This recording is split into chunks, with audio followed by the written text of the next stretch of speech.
Welcome to the Elmo's World podcast. And this is my second video episode. It's up on YouTube, Spotify, Apple Music, and Amazon Music. So you guys should check it out. And thank you so much for following. I have here a guest that I have just met, but his name is Joshua Hatfield. Did I pronounce that correctly? Yes. All right. Joshua, can you introduce yourself and tell us what you're all about? My main passion is computer programming. I also play Minecraft because I share that passion with my kids. It's a family activity. I'm not always with them, and it's something we can do, together uh, with both my kids and sometimes their mother or my cousins. And it's a nice way to be able to remotely uh, hang out with a family. Awesome. So can you tell us about first, do you believe in God? Why don't you believe in God? Morality, all that. Like, can you give me less as a in a nutshell? What do you believe? In a nutshell, I would say no. I don't believe in God. Generally speaking, I would ask a person to define a God because, as not believing, I can list a whole lot of things I don't believe in. And as a believer, the believer would be the one asking me if I believe in their God, but I don't necessarily know what their God is. For example, Einstein made reference to God several times, but he also referred to it as Spinoza's God, which is basically a personification of the universe and calling that God, although I might be oversimplifying things.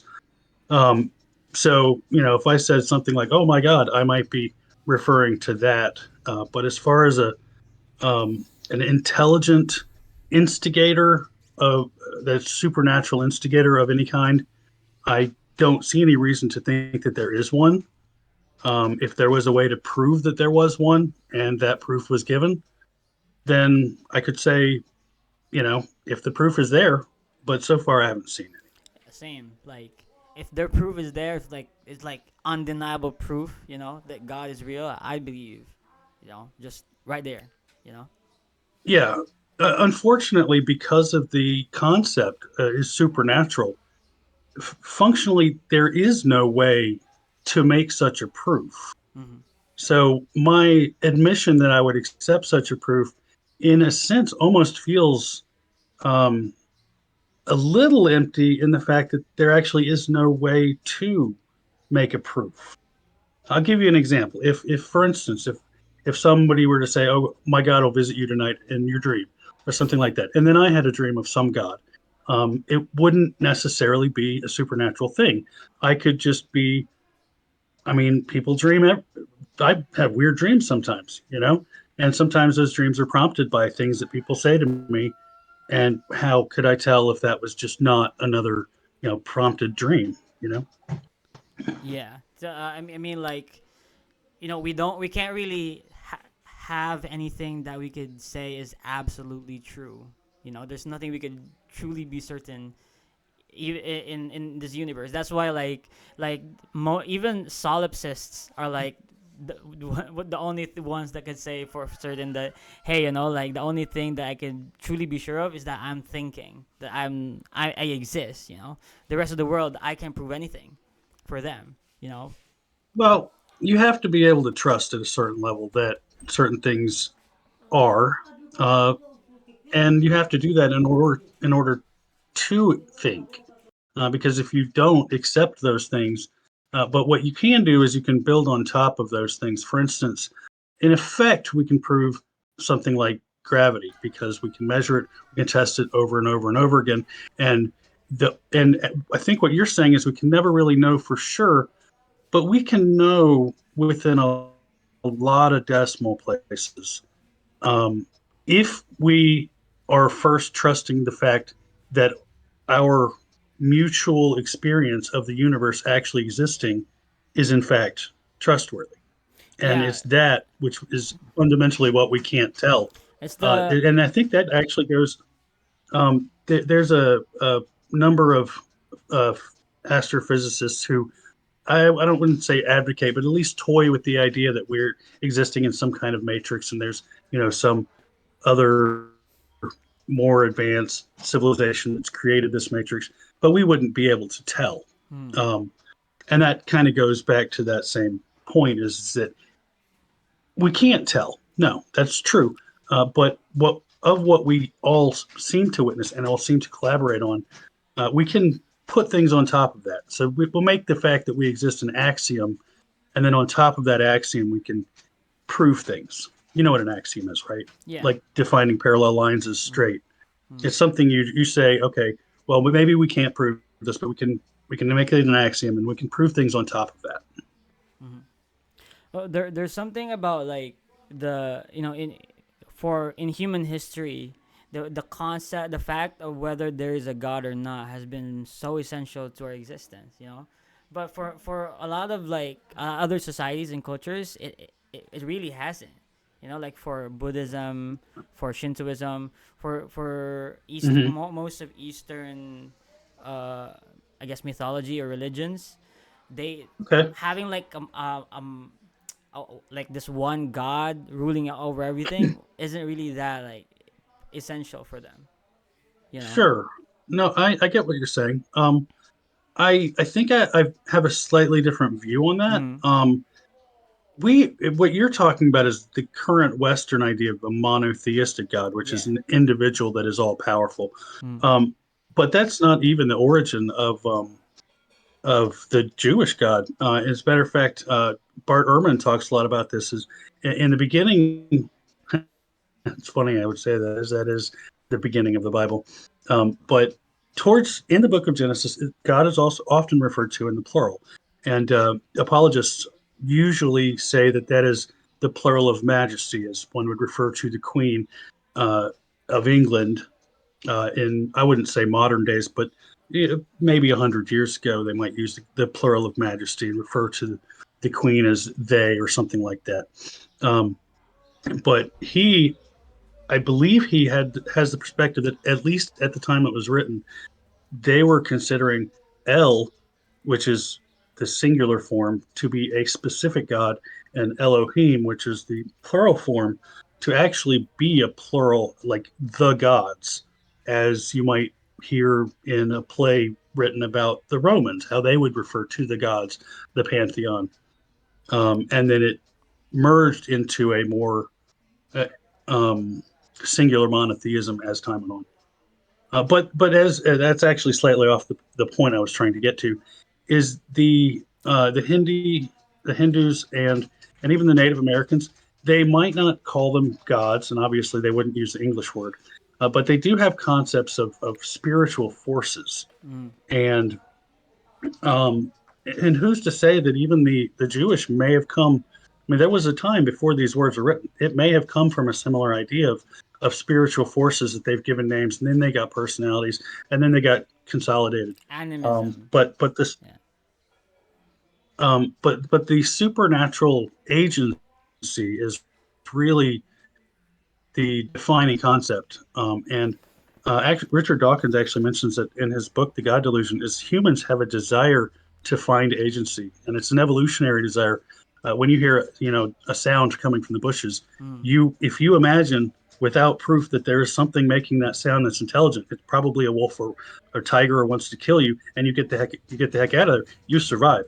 If you don't make that jump, and it's nothing, you're fine. If you don't make that jump and it is something, you're dead. So there's a pressure towards trying to find or trying to attribute an agency. So believing in God is does seem to me to be a natural desire of sorts, or not necessarily God in the monotheistic way, but at least in the spiritual mm. uh, the spiritual realm of an Yeah. intelligence forces Yeah, of yeah. some kinds. I always ask myself the question like, is humanity ready to exist without a god? Right? Like because if you look at China, there's a billion people out there who don't believe in a monotheistic god. So why can't the rest of the world? Mm, But is it maybe is it's so ingrained in our culture, like especially Western uh, ideology, where where most of the like human rights, morality is grounded on this belief that things are made sacred inherently by something out there, usually Christian God, you know. Well, I I don't think um, there's sections of society actually. Yeah. I think some sections are ready and some sections aren't. And the problem with the maybe problem is the wrong word, but the scenario that causes some not to be ready is that like me, for instance, I was raised my entire life being Mm. taught that there was this Mm. presence, and Yeah. me figuring out that maybe the things I was seeing that were called miracles were happy coincidences, or maybe they weren't even miracles and they were actually more tragic than I was led to believe Yeah. in some case. But a lot of people have these personal experiences that they've attributed and they built up and built up and built up that um, to me they amount to a lucky sock. Do you wear a lucky sock when your baseball team is playing and they win, and then you wear it again and they win, and you wear it again and they win, and you wear it one time and they don't win, and you're like, well, you know what? It's just a lucky sock. But if you have a good team and they're content, they're winning mostly, and or maybe you just happen to not wear the sock on the day they don't win. Each one of those is a reinforcement. Mm. So all of these things that I view, and lucky sock is just an example that obviously nobody's considering lucky sock to be proof of God, but it's a proof of a superstition. And you have all of these things of similar value that seem to be a lot when you think back, and you have a lot of positives, and your negatives are basically swiped under the table, swept under the table. Sorry. Well, yeah, um, but it's really the I guess like it doesn't even matter whether or not God it does exist or not, you know. But the question of like, is society overall ready to just remove that concept overall? Like the same way um, Friedrich Nietzsche said, like God is dead, you know like because humanity used to really rely on having this God for meaning, for the valuing existence, for virtue, for reliant on everything. It's like God was the foundation of everything, but because of humanism oh, and yeah, yeah, I understand yeah, what you're saying. My point was more that they're not psychologically ready to get rid of God in general. in general. Um, but in general, because of it's a core concept that's ingrained from birth Mm-hmm. into most of the especially conservative Christians um, in the U.S. And such an ingrained idea is really difficult to get rid Well, of. here's the thing, right? The Not attributing. not just that. Even for me, like I'm atheist right now, but like there were so many core concepts of being in a sane human that's correlated with God. For example, free will, right? Right now I'm a determinist, but free will is like it's so ingrained in my frame of mind where it's something that I can't remove. You know, I can't function nor as a normal human being without free will, and that is definitely correlated with like the concept of God and Him giving mankind Hmm. being agency to decide for their own the futures and destinies for themselves, and morality, right? How can I function as a amoral human being, you know? Definitely, if I ask myself as an atheist or a naturalist, right, there is absolutely no objective morality in the world. So why am I not just stealing and killing and lying at every opportunity I can, you know? And you're saying you don't have the answer to why you don't do it. Well, right now the struggle is like, how do I function as a normal human being uh, without going completely insane, because my past frame of mind was so ingrained with this God concept, and everything shatters, you know, when I remove that. No, I think I understand you're a That relatively new yeah. atheist then. Okay, yeah, I had to go through that as well. A Mm-hmm. lot of the things that you've mentioned, um, they they really don't rely on God. I'll give you an example. Free will. Everything that you do, everything you choose to do, is understood fundamentally as a chain of chemical and electrical interactions that happen predominantly in your brain. Some of them happen in your stomach and your backbone and um, the rest of your nervous system, and all the hormones and chemicals that are in your body contribute to some degree. Now, the free will is from a purely chemistry perspective, it's an illusion. You have all of these signals going through, and you feel like you're making this choice, and really you are, but it's you as a result of physics and not a supernatural embowment into your, that's the wrong word, imbuement into your flesh body. A lot of people have a trouble because a lot of people have trouble because they want to have their own free will as one of those spiritual agencies we've Mm. mentioned before, which is where the idea of soul comes from. You're probably hearing my dogs, aren't you? No, it's okay. I apologize. Actually, no, no, They're it's no outside. I problem. can't. So anyway, like right now, actually, like I am still bordering on compatibilist and determinist, because if I go hard determinist, then I'm the way I would see the future right now is less like there's just one destiny. Like whatever I do, that's the future can never change, and that's how I will Well, live my life. no, I get you, and I guess when I say that free will is an illusion, it functionally it's real. You are making those choices. They are chemical reactions, and what is going to happen is going to happen. This conversation is going to happen. You're going to think about this conversation. You're going to make a decision about this conversation, and that decision, from the perspective of the greater universe, effectively is already made. Mm. But you still make it in real time as the universe unfolds. It still doesn't jive, like the thing is, if you believe that you have agency, right, or at least like you're making these decisions, then Yeah. it has to have it has there should be alternate realities that are contingent on your decision making, but there isn't if it's a deterministic Well, universe. I suppose that is um, under debate. It's actually impossible. But Now, how I'm can not an you say astrophysicist. that It's you're it's deciding impossible. something if there is no alternate reality, right? You're not making a Well, decision if then the option is only A. okay. Let me give you a comparison.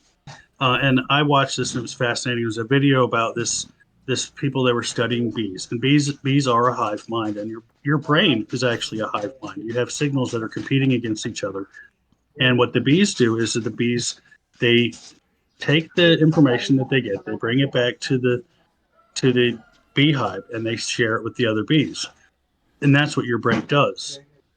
Now, what happens is that the bees that get, let's say a bee finds a new hive potential that's, 10% bigger than another bee's potential hive. And the one that found the bigger hive will tell the other one, basically, I found a bigger hive. And whichever of those two ideas gets the most effectively votes is going to be the new hive that they go to. It is a choice that the bee structure makes, but it's it's fundamentally it will always choose the bigger place because Mm. the information that comes in is the same. And the Yeah. information that you get into your head goes through your brain in a similar process. And you're always going to make the decision that you're going to make at whatever time you make it because that's the information you have. But don't you Um, see what you're saying? It's so weird, right? Like for example, if I'm lazy and I could either go to a job interview or stay at home and like watch movies all day or play video games, right? okay. If I believe in free will, like I decide my future and I could change everything.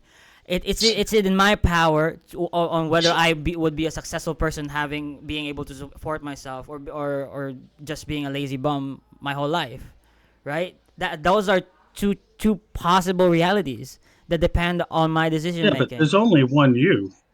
But this There's me, only one you. yeah, but this me could decide whether to go to the job interview or stay at home, right? Like that's completely two possible things, you know. But Well, why I'm buffering at the compatibilist towards determinism is that I we don't know the nature of consciousness yet, of whether it could be serve as like a buffer of whether like, you know, it's just so weird, you know, consciousness. We don't really know if it it is very does follow complicated. determinism, like the logical positivistic nature of the universe. We don't know. Well, determinism is fundamentally a theological argument. Um, it's not it's not an argument that's based in reality. It's a thought process, uh, a thought game, basically. Yeah. Um, and but what reality is that there's only one you. There's only one set of chemical reactions and hormones and electrical reactions that are going on in your brain, and that set of reactions is going to make a choice, and it's going to feel like you're making the choice because it is you making the choice, but it's you as a result of these electrochemical reactions. Mm. And an electrochemical reaction happens the same way if it's in the same condition. So you know, if you take an explosive and you light it, it's going to blow up every time, you know. Yeah. But once you blow it up, that chemical reaction's gone. So what's happening inside you is there's only one set of this chemical reaction that is your body and your brain, and that's the one that's going to happen. Yeah, but I definitely agree with that, right? About the universe's deterministic nature. But the thing is, I guess like I still don't know the nature of consciousness yet enough to really say that there is no such thing as agency, you know, and that the universe is just one uh, calculator that will result in one answer every time, like every, you know, every universal lifespan. I still don't know yet. Do you get what I mean? Like, I feel like yeah, yeah, yeah. it's kind of like the time travel problem. If the time travel question is if you could go back to an earlier version of yourself, what would you change? And the real answer is you wouldn't change anything because as the earlier version of yourself, you wouldn't have the information you've gained from then till now. You only have the information that you had at that point, and you would make the same decisions Mm-hmm. because that's the information that you had Mm-hmm. Mm-hmm. Yeah. or the desires that you had. For instance, what you said about being lazy. If you go back to that specific instant and you thought about being lazy and decided not to, Mm. you're going to go back to there and you're still going to have the desire to not be lazy Yeah, because that's the condition that your body but was in if at the you time. really if you apply that in like in normal wisdom of in the normal wisdom of life, you know, like hey, Oh, there's don't, one don't, you. don't do that. No, just Now, let me explain why I say don't. but isn't that Remember like a when I started this? contradiction? Like we're trying to remove the No, God no, and no, it free absolutely will is not. from normal. No, no, no, no. Um, Well, I believe it was Neil deGrasse Tyson recently, or somewhat recently, said, the universe is under no obligation to make sense to you. What we have, either there's free will or there's an illusion of free will. Either way, we have to operate as though there's free will because we're not designed, our brains aren't designed to understand quantum physics. Our brain's designed to live in a savannah in Africa with lions chasing us. That's kind of dumb So though. we have Not to not gonna operate. lie. Like like how would we evolve to be better? You know, from our predecessors if we do not change all these obsolete things like free like belief and free will. if we start functioning, for example, like amorally, and realize that there's no objective reality and there's no God is gonna judge us on how we do, and we have to Okay. find this, how we have to figure out for ourselves how we live, out without God, right? Without this everything like Him, or this thing determining free will, morality, meaning, Okay. you Well, know. why don't we move on to morality then? Yeah, yeah, Morality is that this is actually mentioned in the Richard Dawkins' The God Delusion as well. He's actually a biologist, is what his yeah. main trade is. I watch a lot of his Um, videos on evolution. and the idea that a morality has to come from an outside source isn't in conjunction with the evolution theory, because what happens is we have empathy and we have social constructs, because those constructs and that thought process have helped us as a species to continue to survive. That's why we have those. There are variations. There are people who don't, um, and it's the variation that keeps us versatile. It's unfortunate for those that don't, and especially for the people that they affect, um, in our society as it is today. But that's part of evolution is that we are changing, and that a lot of the things that you consider to be moral come from that empathy alone. Like for instance, I would assume that you would say murder is wrong. Most people do, I don't think and but there are people that don't. I don't say nothing is wrong. Everything is permissible. I mean, it depends, I Mm, guess. that's a Bible phrase, I believe. Yeah, yeah. Yeah, without God, anything is permissible. I think But everything is I permissible. have no desire to go out there and murder people. I have no desire to go cheat, to steal. Um, I actually am trying to do what I can to help other people. Yeah, And but because but why? why? Because it makes me feel like a better person. Why does it? Do you want to feel like a better person? It's in this God It's framework chemical frame of reaction mind. in the head. I mean, you get chemicals when you love someone. I believe what's that? Why do I have trouble I, remembering I words? I guess like if you're gonna Um, argue that way, so that's sort of like what I used to believe, emotivism, you well, know, where yeah, you're trying to find reason when the reason that you're asking for is an intelligent, like it's coming. You want a reason that comes from an intelligent source, but what the reality is, the underlying nature of it is that you have chemical process going on in your brain, and that yeah. But here's the that thing, right? is where they come from. I mean, yeah, you're right. The chemical process in our brain, our biology, greatly determines, how we There's behave. even structures in your brain for Yeah. particular Well, activities like empathy. these mimetic things that we've acquired, the mimetic traits that we've acquired for a very long time, in the evolution of man.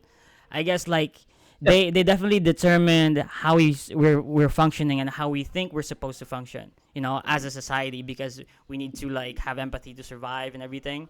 But like what I'm trying to get towards is like, actually, that's not the way empathy works. Empathy is not about individual survival; it's about group survival. In yeah, fact, yeah, lack of but empathy the can lead to an a empathetic person individual will, individually. will definitely not survive in a in a group most of the time, right? Because of isolation and everything. But what I'm trying to say get at is like, why don't we try to figure out how we behave without relying on these things that are obsolete, like like Oh, there are plenty of people out there doing it. I would recommend Sam Harris has a whole I video don't series. like Sam Harris. He's object. I don't any secular humanist or atheist who claims to have arrived at some objective morality is just another a new religion. It's no different Oh, from, yeah. It's no different. I didn't realize he said that there was an objective So morality. in I think his book was like the moral ground, like yeah, something like that, where he talks He's about. actually the one that was saying what I my perspective, which is even though free will is an illusion, we have to treat it Yeah, but he as a also societal said, level y- as though it's not. yeah, but he also said that when it comes to morality, like we have to find some common ground, where that where it actually exists in reality. But so yeah, I don't really agree with him in that part because I'm an amoralist. So are you an amoralist, or do you have some sort of like No, obj- I think morals are real. I just don't think that they come from a supernatural what do you mean place. I believe morals they are real? well, morals are but when I hear the word morals, what I think of is the compulsion to do what you think is the right thing. Um, and what that right thing That's not is where the what word morals morality is applies. how morality is defined. Morality is whether or not a set of beliefs of good or bad action Right. That's what I behavior. was referring to when I Mm. said the right thing. So You have in your head a list of things that you think are do you right and think then a it's list of things that are subjective wrong. or objective, this morality that The exists? list is subjective. It is definitely subjective, So it's not but it real. is influenced. Uh, Subjective does not mean not real. What it means is that it's of one's per. Now, you're asking if there's an absolute morality that one can apply across the Well, board. That if is you no. say it's That's doesn't subjective, exist. then here's the thing, right? Like, Oh, I say subjective. yeah, exactly. But like, if something's subjective, then Subjective. everyone, that the thing in itself is not there. It's just determined by each person, right? Yeah, that's referred to as metaphysical. It is So like information. so It, anything it is metaphysical not is, a physical structural. yeah, but anything metaphysical is definitely a social construct. Yes, it is a Mm. social construct, Okay. but it exists. Okay, so there are levels. Okay, so you have your individual morality that's in your head. You have your group morality of what your group that you're around. Certain people, for instance, don't like profanity and they view that as an immoral thing to do, whereas other groups, they don't care. In fact, they revel in it. And then you have the groups of groups, and then you end up with society where we have elected officials that we elect because we agree with what their morals are, and they make the laws that we force onto society in general of the things that we find that are really important. For instance, not murdering or you know not stealing Yeah, and things like that. yeah, I get it. Um, Like, but that's more about like trying to conform to society, But morality is more no, about. no, no, no. It's a two part system. We elect the people to make people collectively see, uh, and then they make the laws, and then it comes back to us to fulfill laws that the greater society deems are well, responsible. It's not the fulfilling of the But greater yeah, society's but demand that's is that, yes, I suppose what one could do it out of conformity. but what you're saying about like this group morality and stuff is generally just a collection of individual morals, right? That tend to conform with each other and merge with each other, It, for them to there survive as are a group. patterns. Yeah, Yes, that's what I was saying earlier. There are but patterns how is it in real? individual morality that we generally agree. But how is this subjective morality I that you don't know what subscribe to? you mean by how is it real.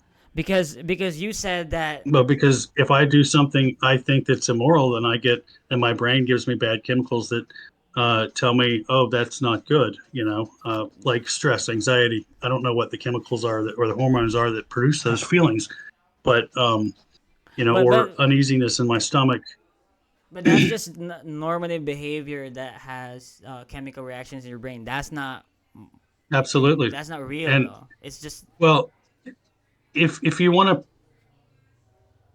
personify it or pretend that it's magical in some way, I guess you can, but underlying factors, it is a conglomeration of the individuals of society putting their individual morals into a pot and seeing what is in common. Okay, if We can you're call that morality. We can when call you it say a collective, if you like. if you're gonna say that this subjective morality is real because if I do this, then my brain reacts that way, I could give you that, you know.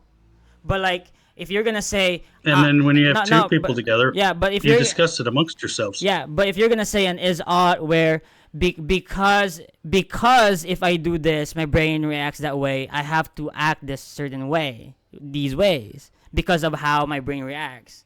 If you say you Yeah, have that's to, you ought you. to, then I don't agree with that, you know. Just because your brain tells you or reacts that way to your behavior doesn't mean you have to do it or not, you know. No, that is your brain telling you to or not to do it. Well, here's the thing, right? My brain telling me whether or not something is good or bad doesn't really determine whether something is good or bad for me. You know? Well, we're using the phrase your brain tells you. You decide. It's the thought process in your head.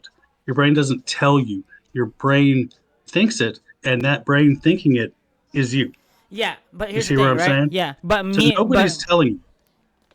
but my brain or me going through that process of thinking, oh, this is right, this is wrong, this behavior is right or wrong, doesn't make it like actually it like ontologically or inherently or intrinsically good or bad. You know? Well, no, not intrinsically. Okay.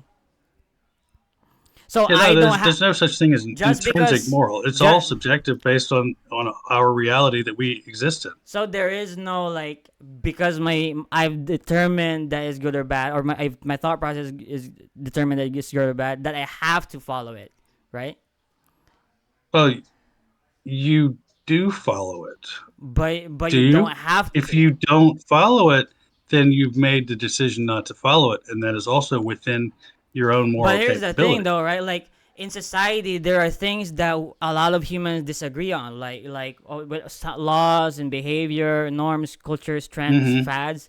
You know, sometimes you do the things that you think aren't right because the rest of society tells you to do so, but you don't even. So you don't really follow what you think is right. You know what I mean? Or you don't have I to know what you're follow. saying, but I don't agree Yeah. with it. You're making the decisions. You know, that's what's going on in your head. We're talking about the brain. We're talking about the brain tells you this is you doing it. If it's your brain, it's you. So So do you do it? Then you do have to. If you don't do it, then you don't that's have to. the As a matter of thing, fact, if you though. don't Like do that's the it, you thing, though. can't. What you're doing is like you're replacing God with your with what your brain tells you, right? Well, for example, in this analogy, like God tells you, oh, this is wrong, this is bad, so you have to do that. What the good, not the Well, bad. that's even with a god or whatever telling you that, you still have your brain making the decision, one way or the other. Now, whether you get the idea that it's good from there, or whether you get the idea that it's good or bad from the government telling you, for instance, in the U.S., much of the U.S., marijuana is illegal. I know a lot of people that do it, um, even though it's illegal where they do it. I also know a Mm. lot of people that do it where it's legal. But the government's telling them that it's wrong. They disagree with the government. The government telling them isn't forcing their morality because they have decided that they disagree with the government. Now, the same thing goes with God. You get a list of things that God says to do. You're free to disagree with it inside your own body, inside your own head. You're free to disagree with it. If God says how to govern slaves, and you decide I think governing slaves is a really bad thing to do, Mm. then you know Yeah. maybe don't do that. Well, here's the thing, right? Like, going back to just the individual subjective morality, I think we could sort of divide the human mind in sections, right? Like, for example, there's this conscience, or I mean, like we could, the evolutionarily acquired conscience, where that tells us like this is good, this is bad, right? But there's also this part of ourselves, like our ego, who that determines like, do I have to follow what my conscience tells me is right or wrong?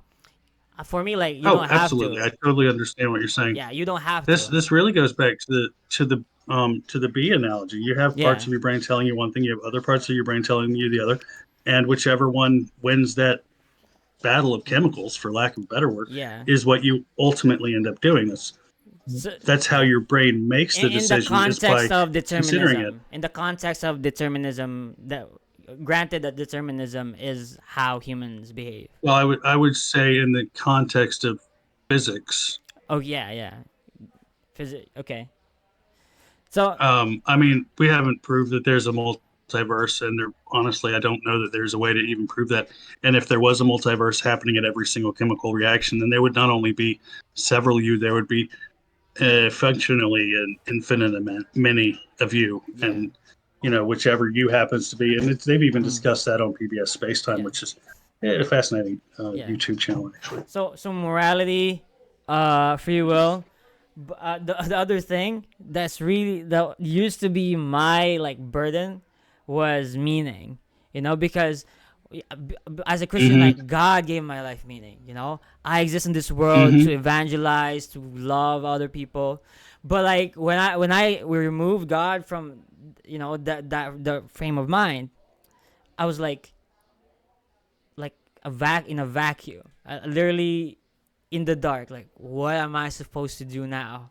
I explored, I guess, like absurdism, existential nihilism, uh, Yeah. I mean, mm, you asked me if I was a nihilist in the yeah, message there, and functionally, I suppose at the end we're all going to be dissipated black holes. But to me, and this is how I deal with it. I'm not changing the subject, I don't think, but how I deal with it is I focus on what's here right now, and I what's here right now for me is I have my parents over here, and I try to help them out, try to love them. They try to love me back. I have my children. I try to give them the attention, and it makes me feel good doing that.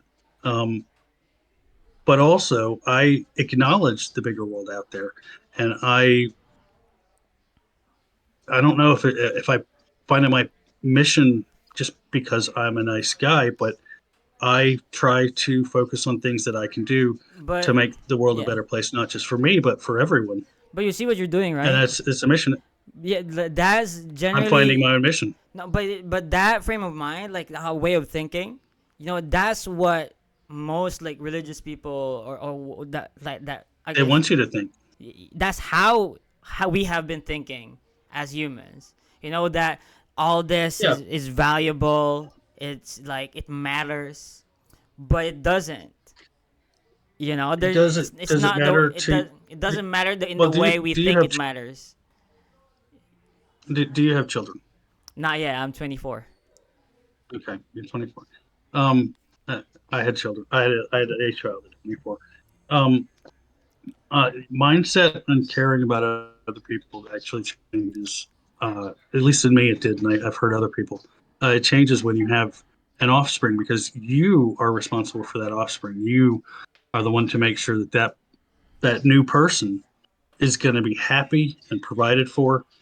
And Yeah, to me, doing that is part of society. I have to make sure society functions in order for that, and that is it's a selfish action in a sense because it's me looking at my own progeny and thinking this is the only way for me to continue to exist is for me to exist through my progeny. Once I is that really pass what you 100, think? assuming they haven't Is figured that out, really what you think? When you huh? look at your son, you see him as the key to your immortality. I mean, no, not immortality in a sense, but I care about him, and you know, You care about him in you the know what? in You're the right. in the religious people sense, right? Where like there's love, Uh, there's a no, real thing. no, well, love isn't religious. Love is if the concept of love is called religious, it's simply been hijacked. Animals don't Um, have like in the natural world, of evolution and death and killing and reproduction.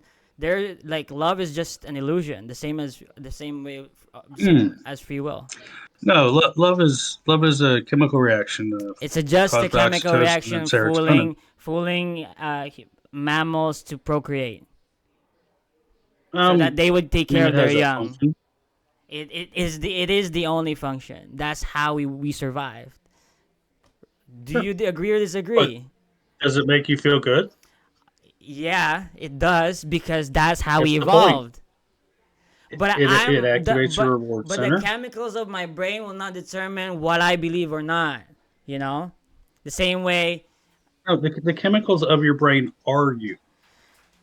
But That is you. I can defy it right now, right? Like I don't have to follow. No, you can't. The brain chemicals in my brain are not a substitute for God. Every, every word that you're saying, every movement that you make, you're swiveling in your chair, you're moving your arm, you're Okay, laughing. All of that comes see, from the interactions of the chemicals in your head. They are literally you. well, I mean, like that. I guess that's sort of like a different topic because of like of us still living in a world where we think there are still there's still agents of free will, right? But if you really look at like a deterministic universe, us sharing data information is really just the universe just talking to itself, right? Like ego In a death, sense, yes. So in a way, I like mean, the idea of ego is from a probably obsolete form of um, yeah, I'm just using it in psychology. the in And that's not to say that the psychology doesn't have a lot of benefits, but understanding the exact ways the brain works with mm, neuroscience, mm. what it's discovering is that some of the things in the old form of psychology is actually Yeah. incorrect. But Um, you overall, know, like in and some of it is correct. but do you see what I'm getting at? Where like free will, morality, meaning, the existence of other minds, right? These are presumptions that we used to have, back then when we didn't understand the nature of the universe of physics. But Yeah, now that we have this and understanding, we still we don't can. understand it all. Yeah, but we could definitely remove a lot of these things that are obsolete, right? And really see things for how they are. But we aren't because we Yeah. enjoy these brain chemicals giving us dopamine and making us feel like, oh, I'm happy, I feel loved, no No. empathy. You can. Well, you're talking about the behavior that the I'm the reward saying center in the I'm brain saying that like what I'm saying is like people are still are preferring to live in the blissful ignorance because living otherwise and seeing the reality for what it is not a good ride. It's not a good journey. oh no, I don't necessarily think that the average person should be aware of all of the things that are going on in their body. I mean, I could go on to bacteria and start talking about the bacteria that are in your body, but you might become a germaphobe. You don't need to know all that. And that's why I keep going back to what I originally said That's was kind of free like will it's kind is an of illusion. but it's yeah, but it's kind of You, hypocritical, no? we Like here's the thing, right? we need to operate though as if there is free will because that's how our body behaves. But I agree What with you. processes the Yeah, free but will, but what here's the thing. processes the free will underneath the hood isn't important to the average But person. here's the thing, right? Isn't that kind of hypocritical? Because you say you're an atheist, so that's an aspect of your life where you determine, hey, I don't think there is a God, so I won't believe there is a God, and that's how I will function, right? But now when you're questioning about like, No, it didn't happen like that at all. so that did happen like that, like, so how did you become an atheist? It just 1 second I wasn't, 1 second I Okay, okay, yeah, yeah. was, and there were brain, Let's talk there were about the decisions going on in my brain. yeah, let's talk about the transition though, right? Like you believing in God could have been a lot better for you. Not gonna, right? Your family would be more accepting of you. You would be part of like the church Hmm. and a congregation and everything. You'd be Yep. part of more solidified in the community. Which is Yes, I would totally unfortunately 100% agree with that. yeah. So you decide to risk that for the sake of preferring what you believe is true, right? Of seeing things the No, way they no, I are. did not. There's to me, there is no risk in finding the truth. If there is truth, and Why it don't should be found. you do that in the same way about free will, meaning, like the illusion of love, empathy, the illusion of empathy. Why don't you see the truth for what it I, I is? acknowledge I acknowledge that they're illusions, and I acknowledge that they But are you're still there living in for the the very illusion. specific You still, purpose your frame of, of mind still think like acting as if this illusion is well, real. my brain is But your producing the brain is not illusion your of god. You love. could change your brain chemicals, right? Okay, In the same way let you me stop believing in God, you can stop believing in these things. no, I didn't have a conscious choice in that. We have Um, we definitely, but humans can definitely choose to believe in some things and stop believing in some things. When they can they realize. it, they can realize, but that realization isn't making an arbitrary choice. You decide what your Humans brain can has the learn, information to humans decide. can unlearn, right? That I think that's Yep, a fact. and it is a fact. But the decisions that you make are based on what you have in your head at the moment. Um, and you Yeah. aren't really in control of what's in your mind at the moment. Well, I mean, Oh, retrospectively, right? Like right now, even though if my future self is like determined already, like whatever, if I function and follow, my brain chemicals and unlearn something, like free will, like the illusion of love or the illusion of empathy. If I can unlearn that right now, then I would be following the brain chemicals forward to that deterministic future, right? There's no contradiction in okay. that logic. Well, if you would have to decide to do that, which is a now decision, and then follow through with it. Exactly. But you could do that too, but you're not. But But you could do the same. But I I can't I can't do that though because there is no path to that. what do you mean? I can't unlearn the things that I've learned. I could get a lobotomy. I could literally have it physically Well, taken from I me. would say because of how you've evolved, and it's in your genetic nature to be a father and to and live that illusion out. Yeah, that part of it. Yeah, I Yeah. thought you were talking about believing in God. No, no. No, Yeah.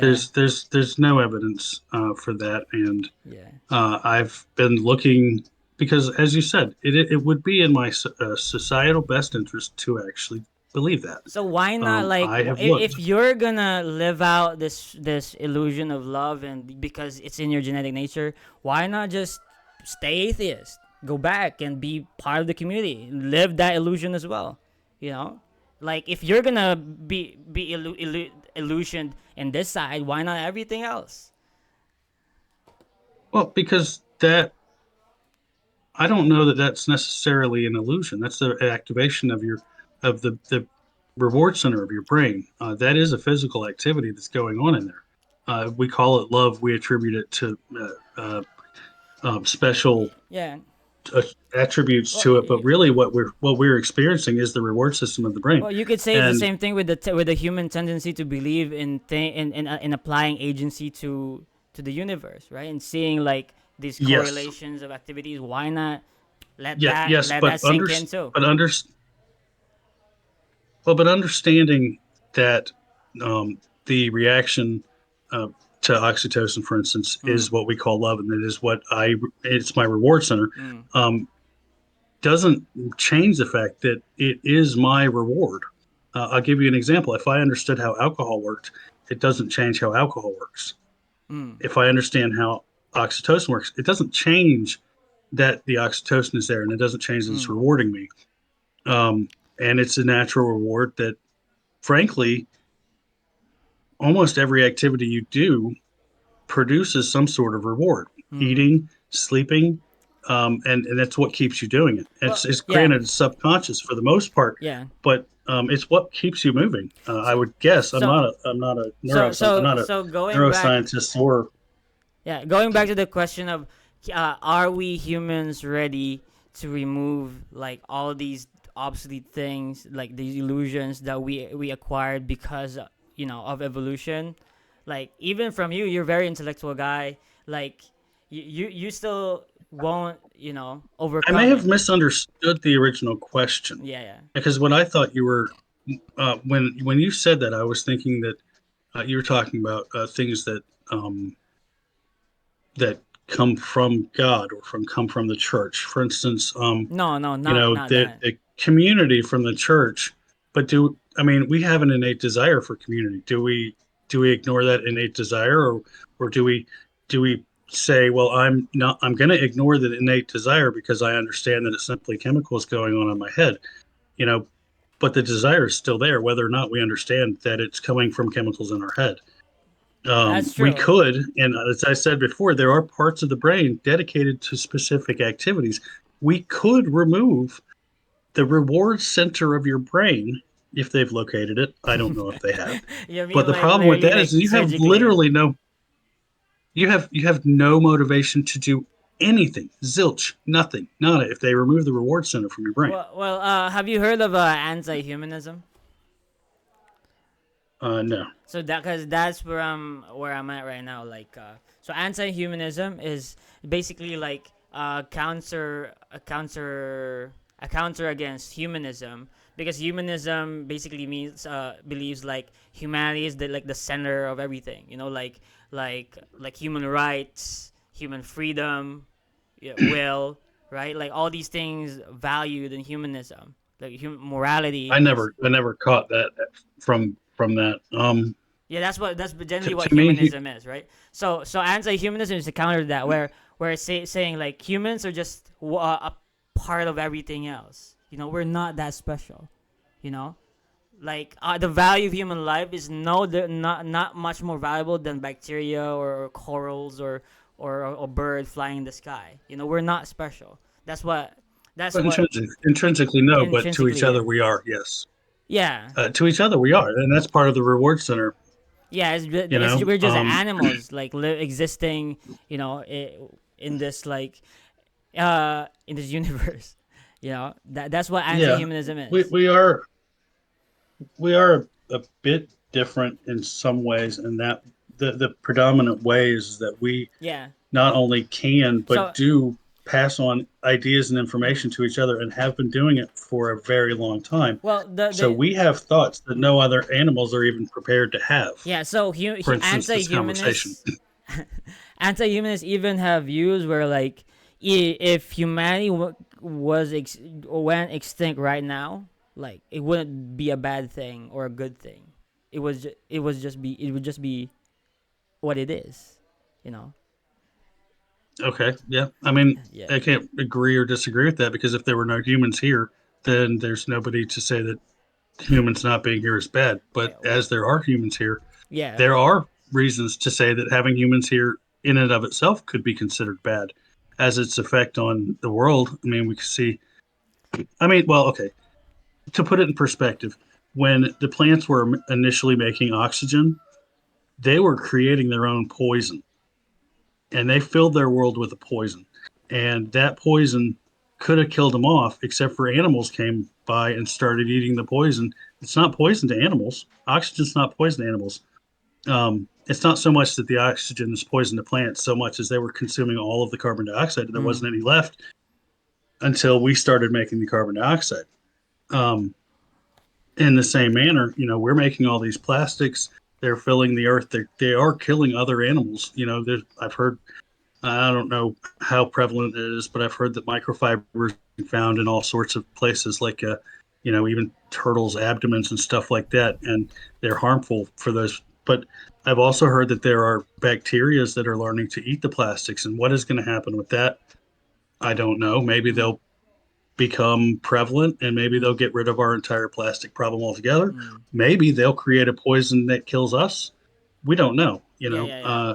So but there are a lot of negative views, and what are you getting at? Like, oh, I'm just saying that okay, the idea that the world will be better without humans in a is perspective, in if you look at it that way, in the perspective in the perspective of we are causing parasites. what we Yeah. perceive to be harm. Uh, As a species, we are but causing what we perceive to be so harm. I mentioned anti-humanism because like what you were talking about, like removing things in their brain, altering what it means to be human. Because all these reward systems, it makes us human, right? Like the innate desire for Yeah. community, love, oxytocin, dopamine, serotonin, you know.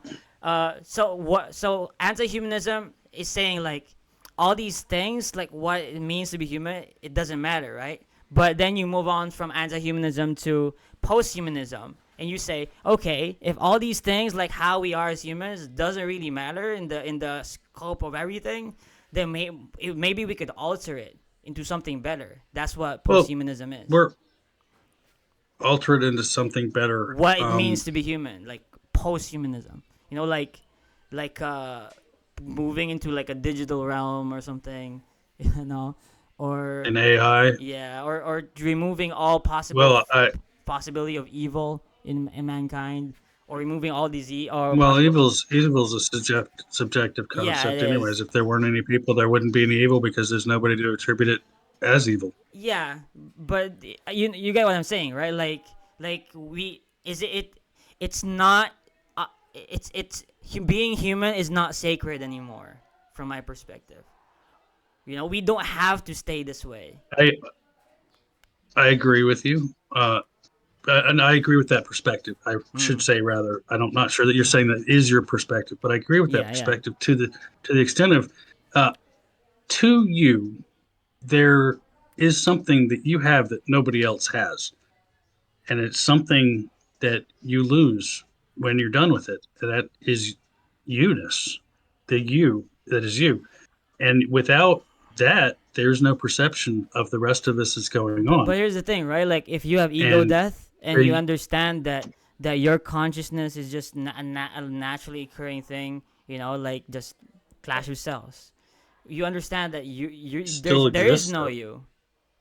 There is no you. You're just you're just living in an illusion of self awareness, right? When you die, your Sure. consciousness will just dismantle, right, and like be part of the universe again. Well, that's what I hope for. What actually goes on in the brain after death is really a mystery. Hmm. I'm hoping it's just like just falling asleep and then it's over and then there's How just are no more thoughts because there could yeah. be we the brain wasn't designed to die. The body was designed to die. The brain wasn't designed to die. So what happens while you're dying That's in the interesting. brain? I don't know. That's an interesting It's like when perspective. you turn a computer off. What happens to all those electrical bits? That's one of the reasons why they tell you when you Well, unplug your what modem, I leave it off for believe 30 seconds so we make sure everything's gone. what I believe is that like consciousness is a fundamental substance of the universe. Like even this cup has like consciousness particles like all over it, but it's too little to measure. But then like if you You if can you have believe like that. yeah. Well, I said you can believe that, but I mean, I'm not sure that what evidence you could provide for that or, Well, or, that or any that way that to is test that definitely idea. actually like there's a school of thought in physics that believes that the idea it's mainly like idealism, you know, where you That view sounds more like philosophy than physics. it philosophy and physics sort of blend with each other because of like simulation theory. They do not. They do, like for They example, do certainly you know, are they, you aware of so here's the thing about like metaphysics, right? Like the double slit experiment. yes. So the double slit experiment was basically like if you shoot if you shoot Yeah, some electrons into two things, the two, if you look at it, it they run through, they pass through, but if you don't, some of them hit. So like the only difference in that experiment was there was an existing observer, like trying to yes, manifest but it. you're using the observer. You're using the word observer to infer some intelligent agency. It does not have to be an intelligent agency. It could be a chemical reaction from the light hitting something that is supposed to measure it of sorts. Well, I mean, like, yeah, I'm not really an expert on the double split experiment, and I'm not like physicist, but like a lot of them concluded from that experiment that like the universe is fundamentally made up of consciousness, you know, like and everything, and then the simulation theory, everything is binary and stuff, that kind of stuff. But it's you should look into that if you. I'll look into it. Yeah, yeah.